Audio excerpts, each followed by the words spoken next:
ഗാന്ധിനഗറില് BJP മുന്നിലാണ്. ചാന്ദിനി ചൗക്കിൽ, മുറാഡിയിൽ, കാക്കാജിയിൽ ഡൽഹി മുഖ്യമന്ത്രി സത്യത്തിൽ സത്യേന്ദ്ര ജെയിൻ വരെ പിന്നില്ല.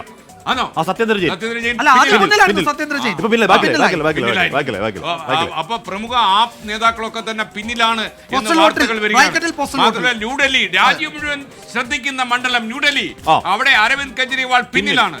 യഥാർത്ഥത്തിൽ അരവിന്ദ് കെജ്രിവാൾ പുതിയ ചരിത്രം എഴുതുമെന്ന് ചോദിക്കുന്നത് നമ്മൾ തന്നെ പറയുന്നു. പോസ്റ്റൽ വോട്ട് എണ്ണുന്നത് പുരോഗമിക്കുമ്പോൾ ന്യൂഡൽഹി മണ്ഡലത്തിൽ അരവിന്ദ് കെജ്രിവാൾ, ഡൽഹിയുടെ മുഖ്യമന്ത്രിയായിരുന്ന അരവിന്ദ് കെജ്രിവാൾ പിന്നിലാണെന്ന് വാർത്ത വരുന്നു, അല്ലേ? ഇപ്പോഴും പോസ്റ്റൽ ബാലറ്റ് തന്നെ എണ്ണുന്നത്.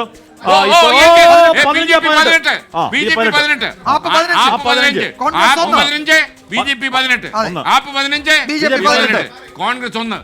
പിന്നെ മാറുക. BJP 19, കോൺഗ്രസ് 1. 15, 19 എന്ന് പറഞ്ഞാൽ ഇപ്പോഴും എണ്ണുന്നത് പോസ്റ്റൽ ബാലറ്റ് തന്നെയാണ്. ഉടനെ എടുക്കാൻ പോവാണ്. EVM എണ്ണി തുടങ്ങുമ്പോഴേക്കും 8:40 ഒക്കെ ആകുമ്പോഴേക്കും നമുക്കൊരു കൃത്യം സൂചന അറിയാം. എന്തായാലും ഇതിപ്പോൾ ഇഞ്ചോടിഞ്ച് പോരാട്ടത്തിന് പ്രതീതി നൽകുകയാണ്. ആപ്പ് സ്ഥാനാർത്ഥികളായ സത്യേന്ദ്ര ജെയിൻ, ഗോപാൽ റായ് എന്നിവർ മുന്നിലാണ്. അതേസമയം മുഖ്യമന്ത്രി സ്ഥാനാർത്ഥികളായ അരവിന്ദ് കെജ്രിവാൾ, ഉപമുഖ്യമന്ത്രി മനീഷ് സിസോദിയ, നിലവിലെ മുഖ്യമന്ത്രി അതിഷി മർലേന, 3 പേരും പിന്നിലാണ്. ആപ്പ് സ്ഥാനാർത്ഥികളായ സത്യേന്ദ്ര ജെയിൻ മുന്നിൽ. സത്യത്തിൽ മുന്നിൽ വന്നു. ഏറ്റവും അവസാനത്തെ കക്ഷിയിൽ ഇങ്ങനെ BJP 21 ഇടങ്ങൾ ലീഡ് ചെയ്യുന്നു. ആം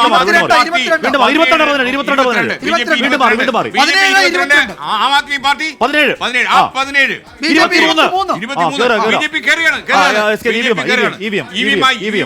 പെട്ടെന്ന് 24, 17, BJP 24, ആപ്പ് 17. ആം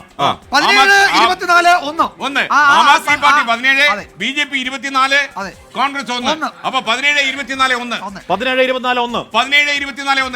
BJP 24 മണ്ഡലങ്ങളിൽ യഥാർത്ഥ വോട്ടെണ്ണി തുടങ്ങി. പോസ്റ്റ് വോട്ടല്ല, BJP യഥാർത്ഥ വോട്ടെണ്ണി തുടങ്ങി. അത് പുരോഗമിക്കുമ്പോൾ 24 ഇടത്ത് 42 സീറ്റുകളുടെ ഫലസൂചന വരുമ്പോൾ SK-NAP 17, BJP 24, കോൺഗ്രസ് 1. 42 സീറ്റുകളിലെ ഫലസൂചന. അതായത് 12 സീറ്റ് കൂടി കിട്ടിയാൽ കേവല ഭൂരിപക്ഷം, അതായത് മറികടക്കുന്ന ലീഡ്.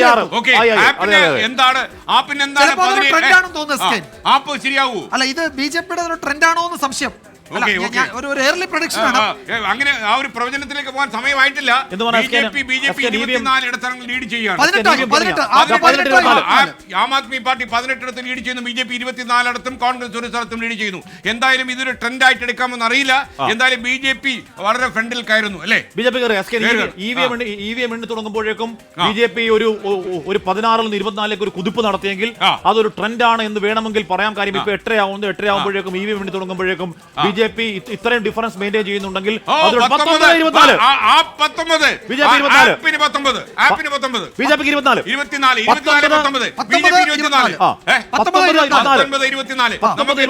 കൂടിയാണെന്ന് ആദ്യം പറഞ്ഞാലോ. BJP 24, നമ്മള് തൊട്ടടുത്ത് തന്നെ കൂടിയാള് മത്സരിക്കുന്നുണ്ട്. BJP 20, BJP 24. Aam Aadmi party 20 ഇടങ്ങൾ ലീഡ് ചെയ്യുന്നു. BJP 24 സ്ഥലത്തും കോൺഗ്രസ് 1 സ്ഥലത്തും. അപ്പൊ ഏതാണ്ട് 45 സീറ്റുകളിലെ ഏതാണ്ട് ഫലസൂചന വന്നു കഴിഞ്ഞു. അപ്പോൾ 24 സ്ഥലത്ത് BJP ലീഡ് ചെയ്യുന്നു. 20, 24, 45 സീറ്റുകൾ നന്നായി കണക്ക് പിടിച്ചിട്ടുണ്ടല്ലോ. സൂപ്പറായിട്ട് കണക്ക് പിടിച്ചിട്ടുണ്ട്. മുസ്ലിം സ്വാധീന മേഖലകളിലും BJP മുന്നിൽ എന്ന് പറഞ്ഞാൽ അവിടെ സീമാപുരി, മംഗോൽപുരി, ഓക്ല, ബദ്രയും ഒക്കെ. പക്ഷേ ഓക്ലയിലും ബദ്രയിലും കോൺഗ്രസ് ആണ്. അപ്പൊ എന്ന് പറഞ്ഞാൽ അവിടെ എന്തും സംഭവിക്കാമെന്ന അവസ്ഥ ഇപ്പോൾ ഉണ്ട്. EVMന്റെ കണക്കുകൾ കൂടി വരാനുണ്ട്. അതുകൂടി വരുമ്പോഴായിരിക്കാം കുറെ കൂടി സ്റ്റേബിൾ ആയ കണക്ക് വരിക. എന്തായാലും ഇത് ആദ്യ സൂചനകളൊക്കെ വന്നത് മുഴുവൻ പോസ്റ്റൽ സർവീസ് വോട്ടുകളാണ്. അതിന്റെ കൂടി EVM കൂടി ചേർന്ന് കണക്ക് 8 കഴിഞ്ഞ് വരികയാണ്. അതുകൂടി വരുമ്പോൾ അറിയാം ഡൽഹി എങ്ങോട്ട് പോകുന്നു എന്ന്. എന്തായാലും ഒരു കാര്യം ഉറപ്പാണ്, ഒരു ഇഞ്ചോടിഞ്ച് പോരാട്ടത്തിന്റെ സാധ്യത നമ്മുടെ മുന്നിൽ കിടക്കുന്നുണ്ട്.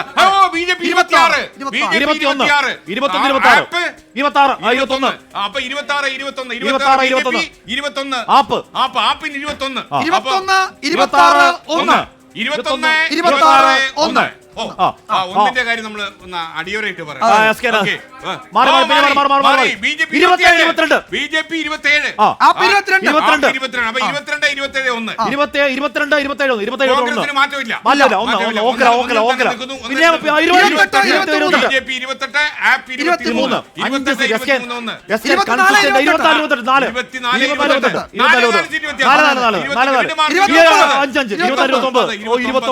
29. BJP 29. ആപ്പ് 24. ഓ 24. AAP is with 24. AAP 24. AAP is with 24. AAP 24.